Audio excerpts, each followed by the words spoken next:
Hello Brian, সদ্য মিটেছে দুয়ারে সরকার শিবির, কিন্তু অনেক মানুষ আছে যারা দুয়ারে সরকার ক্যাম্পে কিছু পরিষেবার জন্য আবেদন করতে পারেননি। তাদের জন্য সরকার আবার ঘোষণা করলো জনসংযোগ কর্মসূচি। দুয়ারে সরকার ক্যাম্পে যেসব আবেদন করেন এই কর্মসূচিতে সব আবেদন করতে পারবেন। কবে শুরু হবে, কতদিন চলবে এবং কি কি পরিষেবা পাবেন সম্পূর্ণ আলোচনা করব। আপনারা শেষ পর্যন্ত দেখবেন। দেখার আগে যারা নতুন আছেন চ্যানেলটাকে সাবস্ক্রাইব করে দিবেন, আর যারা ফেসবুক থেকে দেখবেন অবশ্যই পেজটাকে ফলো করবেন। কি বলছে দেখুন, সদ্য মিটেছে দুয়ারে সরকার শিবিরের মাধ্যমে রাজ্যের বিভিন্ন প্রকল্পের সুবিধা প্রদানের জন্য আবেদন নেওয়ার কাজ চলছে, পরিষেবা প্রদান। তারই মধ্যে সমস্যার সমাধান জনসংযোগ কর্মসূচি ঘোষণা করলেন মুখ্যমন্ত্রী মমতা বন্দ্যোপাধ্যায়। মানে যাদের সমস্যা হয়েছে দুয়ারে সরকার ক্যাম্পে কোনো আবেদন করতে পারেননি, সেসব সমাধানের জন্য জনসংযোগ কর্মসূচি ঘোষণা করলেন মুখ্যমন্ত্রী। এই কর্মসূচির মাধ্যমে আগামী 20 জানুয়ারি থেকে 12 ফেব্রুয়ারি পর্যন্ত ভোটগ্রহণ কেন্দ্র ভিত্তিক ক্যাম্প করা হবে। মানে 20 জানুয়ারি থেকে 12 ফেব্রুয়ারি পর্যন্ত এই ক্যাম্পটা চলবে। প্রতিটা ভোট গ্রহণ কেন্দ্রে এই ক্যাম্পটা বসবে। প্রতিটি ক্যাম্পে থাকবেন 3 জন করে রাজ্য সরকারি আধিকারিক। লক্ষ্মীর ভাণ্ডার, বার্ধক্য ভাতা, কৃষক বন্ধু, শংসাপত্র, অন্যান্য পরিষেবা এখনও যারা পাননি তারা এই ক্যাম্পে গিয়ে নিজেদের নাম লেখাতে পারবেন। মানে আপনারা লক্ষ্মীর ভাণ্ডার, কৃষক বন্ধু, স্বাস্থ্যসাথী, পরিযায়ী শ্রমিকের নাম নথিভুক্তকরণ, রেশন কার্ডের জন্য আবেদন, শস্য বিমা বা যত ধরনের দুয়ারে সরকার ক্যাম্পে হয় সব রকম আপনারা এই পরিষেবাটা পাবেন।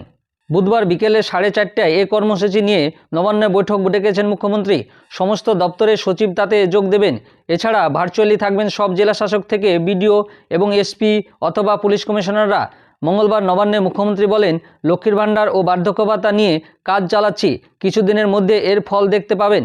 যতটা সম্ভব ততটাই করব। মানে লক্ষ্মীর ভাণ্ডার আর বার্ধক্য ভাতা নিয়েও আপনাদের মুখ্যমন্ত্রী আলাদাভাবে ঘোষণা করছে, কারণ বার্ধক্য ভাতার টাকা অনেক দিন মানুষ পায়নি, জানে এই বার্ধক্য ভাতা আবেদন করে জানে টাকা পায়, তারও ব্যবস্থা করছে আমাদের মুখ্যমন্ত্রী। আপনারা বার্ধক্য ভাতার টাকাও পাবেন, আপনারা আবেদন করে দিবেন বার্ধক্য ভাতা পাওয়ার জন্য। 2025-এর ফেব্রুয়ারির মধ্যে রাজ্যের প্রতিটি বাড়িতে পানীয় জলের সংযোগ নিশ্চিত করা হবে বলেও তিনি আশ্বস্ত করেছেন। মানে 2025 সালের মধ্যে প্রতিটি বাড়িতে পানীয় জল পৌঁছে যাবে।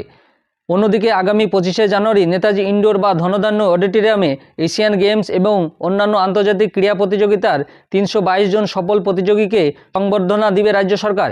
এতে সব মিলিয়ে খরচ হবে 7 কোটি টাকা। আপনাদের জনসংযোগ কর্মসূচিতে আপনারা দুয়ারে সরকার ক্যাম্পে যেসব পরিষেবাগুলো পান সব পরিষেবা আপনারা পাবেন। যারা দুয়ারে সরকার ক্যাম্পে আবেদন করতে পারেননি তারা অবশ্যই এই জনসংযোগ কর্মসূচিতে আবেদনটা করে নেবেন, তাহলে আপনাদের সম্পূর্ণ পরিষেবাটা পেয়ে যাবেন।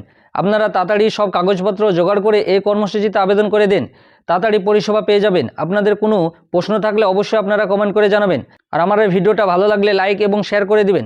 আর যারা নতুন আছেন চ্যানেলটাকে সাবস্ক্রাইব করে দিবেন, আর পাশে থাকা বেল আইকনে ক্লিক করে দিবেন যাতে আমার পরবর্তী ভিডিওটা আপনি প্রথমেই পেয়ে যান। আর যারা ফেসবুক থেকে দেখবেন অবশ্যই পেজটাকে ফলো করবেন।